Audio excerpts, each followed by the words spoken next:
Muy buenas YouTube, ¿cómo están? Vamos a hablar del capítulo 3 de The Acolyte, ese que trajo un punto que va a ser quizás muy discutido durante toda esta serie, y es el origen de las dos protagonistas, Oya y Mei, y la idea de que fueron creadas por la madre Aniseiya usando algún tipo de manipulación de la fuerza. Vamos a empezar por ahí y después repasamos todo el capítulo en búsqueda de detalles, easter eggs y más cositas. En esta escena, cuando Aniseiya y Corel hablan sobre cómo proteger a las nenas de los Jedi, una dice haberlas gestado, mientras que la otra asegura que ella fue la que las creó, con Corel insinuando que el método usado es algo bastante oscuro. Cuando escuchamos un nacimiento a partir de la fuerza, automáticamente vamos a pensar en Anakin Skywalker y esa frase de Shmi, la madre de Annie, no hubo padre. Hasta donde sabemos, eso le daba a Anakin un estatus único de el elegido. Su existencia estaba regida por la fuerza misma, esa energía que une a todos los seres vivos del universo. Y entiendo que en un primer impulso se tienda a pensar que esta inclusión en la historia de Star Wars de alguna manera disminuye el nivel de Anakin como eso, como el elegido. Pero en realidad, si lo reflexionamos un poco, no es así. El origen de Anakin siempre fue un misterio. La intención de George Lucas con las precuelas era esa, que su origen sea un enigma místico sin resolver. Más allá de lo que se puede insinuar en la famosa escena de la ópera en episodio 3, donde Palpatine, hablando de los conocimientos en el lado oscuro, menciona que un experimentado Sith podría llegar a dar vida. En 2017, en los cómics de Darth Vader que son canon, el autor Charles Soule juega un poco más con la idea de que Palpatine podría tener que ver directamente con el nacimiento de Anakin al poner a Vader en una búsqueda desesperada por regresar a la vida a Padme, y en esos experimentos con el lado oscuro termina teniendo visiones de toda su vida pasada. En ese recorrido tenemos este infame plano donde se ve a Palpatine manipulando a su madre. La idea de este plano en realidad es mostrar el mayor miedo de Vader, de lo cual el lado oscuro de la fuerza se aprovecha y lo capitaliza, pero muchos entendieron que estaban dando por fin una respuesta sobre quién fue el padre o por lo menos el responsable del nacimiento de Anakin. Pero no, por lo que sabemos hasta ahora, Anakin fue un elegido por la fuerza, siendo Shmi Skywalker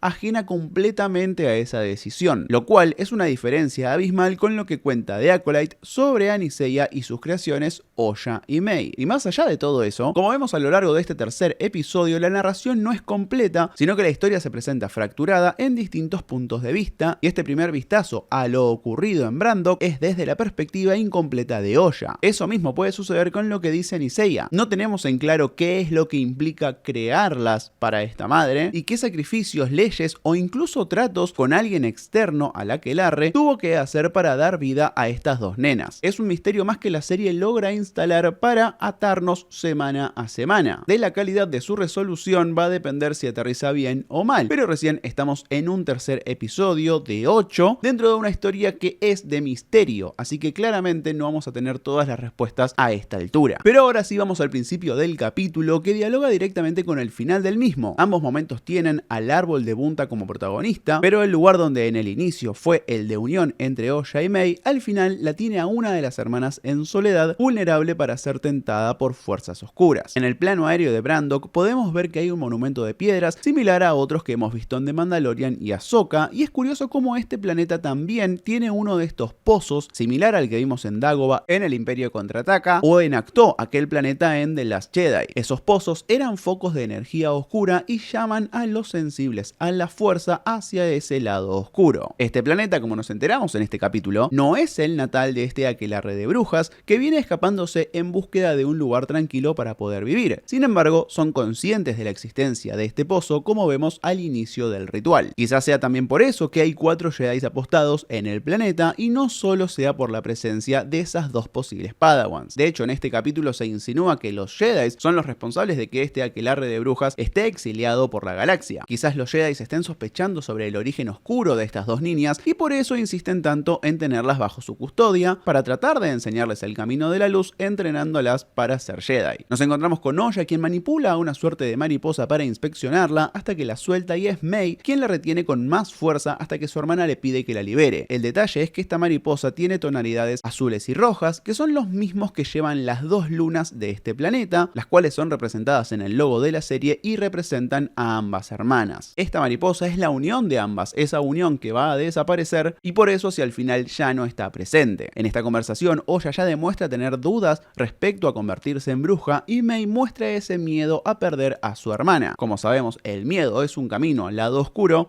Fear is the path to the dark side. Y creo que hay alguien que se alimenta de eso para poder controlar a Mei más adelante en el capítulo, pero de eso hablaremos en un rato. Mientras la madre Corel las encuentra y las lleva de vuelta al pueblo, vemos que el maestro Sol las estuvo espiando todo este rato, ya sabiendo de la existencia de ambas. Al llegar al pueblo vemos que estas nenas son importantes para toda la comunidad, al ver cómo a su paso todas hacen una reverencia. Según aprendemos, las nenas van a ser protagonistas de un ritual de iniciación en el aquelarre y acá conocemos un poco más sobre ellas. Son un grupo de brujas exiliadas que conocen la existencia de la fuerza y la canalizan, pero la llaman el hilo, y a diferencia de los Jedi, ellas creen que es una energía con la que se puede interactuar, pero no usar como arma, y menos que menos dictar quién puede conectar con ella y quién no. Hasta donde sabemos, y por declaraciones de la creadora del show, Leslie Headland, estas brujas son un grupo diferente a las brujas de Dathomir que vimos en las series animadas y en Ahsoka, y tampoco son una adaptación directa de la Senda de la Mano Abierta, que es un culto que aparece en los libros de la Alta República y están en contra de que los Jedi utilicen la fuerza como arma. Lo importante de este capítulo es que nos muestra otra religión que tiene a la fuerza como figura de culto, pero sí diferencian de los Jedi o los Sith. El tema es que en este momento los Jedi parecen tener la potestad a través de la República de ir controlando a estas otras religiones e ir coartando niños para sumar a sus filas. En la demostración de la madre Anis Seiya se hace foco en cómo una conexión entre dos personas hace que su manejo de la fuerza sea muy superior, y estoy seguro de que en algún momento de esta serie vamos a ver a Mei y Oya sostener sus manos mientras atacan o defienden a alguien de una amenaza, y esa amenaza sea el guerrero enmascarado. Anis Seiya presiona a las hermanas y la que reacciona es Mei, defendiéndose del ataque con éxito, mientras Oya queda sorprendida y asustada. Después de esto, es curioso ver cómo Corel se levanta a partir de un ruido y queda mirando el núcleo de energía que va a incendiarse al final del capítulo. Este es uno de los tantos indicios que tiene el capítulo para indicarnos que no vimos toda la imagen, toda la foto y todo lo que sucede todavía en este trágico incendio. Mientras se preparan para la ceremonia, Oya le oculta a Mei sus dibujos en el cuaderno, que más tarde veremos eran sobre sus fantasías con los Jedi, el logo y el sable de luz, con lo cual se indica que Oya tiene conocimiento sobre esta orden y los idealiza incluso antes de su encuentro con Sol y los demás. Acá también nos hacen notar que efectivamente son las únicas nenas en toda esta comunidad, y pasamos al ritual que empieza con todas las hermanas canalizando el hilo en grupo, mientras la madre se abre paso, y con la emoción de haber visto X-Men 97 y la llegada de los X-Men al MCU, puedo asegurar que Jodie Turner-Smith podría ser una increíble Ororo Monroe. En su discurso, Anis Seiya implica que fueron los mismos Jedi los que obligaron a la Aquelarre a exiliarse por creer que su poder era antinatural, una palabra que escuchamos a Palpatine decir a la hora de describir los conocimientos del lado oscuro, y este control sobre el Aquelarre también podría explicar por qué hay 4 Jedi apostados en el planeta monitoreando a las nenas y a esta comunidad. Empieza el ritual y en el juramento Mei acepta proteger el legado y los secretos de este aquelarre después de la muerte de su madre. Y es efectivamente lo que va a tener que hacer Mei a partir del final de este capítulo, donde queda sola en su planeta. A través del hilo se le marca en la frente este círculo que todas las demás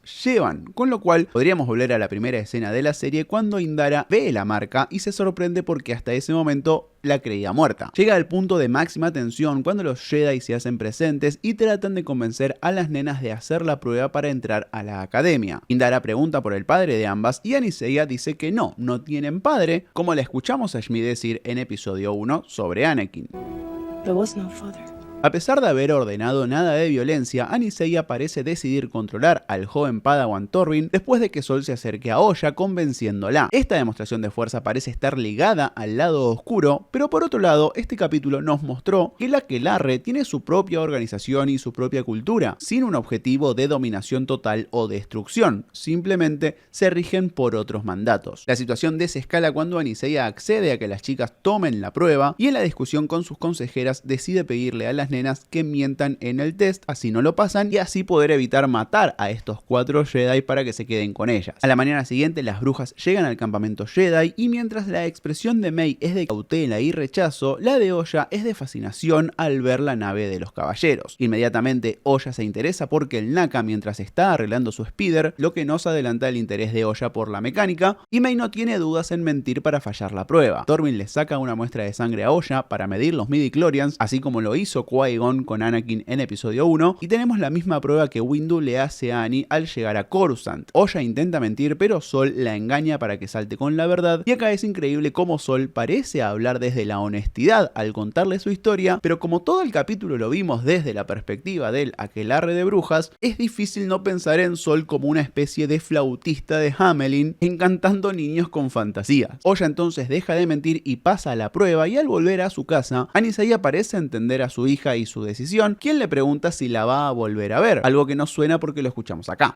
I ever see you again? En otro paralelismo, vemos a Oya preparar su mochila antes de partir, como Anakin lo hizo en Tatooine, pero acá tenemos el inicio del desastre cuando May llega dispuesta a matar a su hermana con tal que se quede en el planeta con su familia, lo cual es un accionar bastante raro para May y nos puede indicar que no está en control total de sus acciones, y mientras la cámara nos muestra a la nena con la lámpara de fuego en la mano, nunca la vemos incendiar todo, con el fuego avanzando salvajemente sobre todo el lugar y no solo en la habitación de Oya. Todo suena bastante raro e incompleto, e incluso en la sala del núcleo de energía, esa misma en el que nos quedamos algunos segundos en la mitad del capítulo, el fuego explota con una rapidez tremenda y Sol está casualmente cerca de las nenas para intentar salvarlas. En toda esta parte del relato hay cierta suspicacia y cosas no del todo claras a propósito. De hecho, cuando vemos a Sol y Oya escapar, los cadáveres de las brujas se apilan casi sin explicación, y una vez en la nave detrás de Sol podemos ver que Torvin ya tiene esa cicatriz en el ojo, con lo cual entendemos que mientras Oya estaba escapando de su habitación hubo un conflicto entre los Jedi y las brujas que en algún momento vamos a tener que explorar, quizás viéndolo desde otra perspectiva, ya no desde los ojos de Oya. Pero bueno, fue un interesante capítulo, quizás un poco torpe a la hora de la ejecución. Yo con esta serie sigo con esta sensación de que lo que me está atrapando es el misterio, y si el relato logra darnos explicaciones interesantes, coherentes y creativas a ese misterio que está planteando en estos primeros 3 capítulos, voy a estar satisfecho, pero mi mayor atención a la serie depende de eso, no tanto de los personajes quizás. Pero todo eso lo charlamos bien en profundidad en nuestro debate con spoilers que hacemos semana a semana de esta serie, así como lo hicimos con casi todas las series de Star Wars, y lo grabamos en vivo cada miércoles a las 10 de la noche de Argentina. Después queda grabado y lo pueden encontrar en el canal, pero si quieren verlo en vivo, ya saben, es esa hora, miércoles 10 de la noche cada semana. Ahora sí, muchísimas gracias por llegar hasta el final, nos vemos en el próximo Si vos querés. Chau.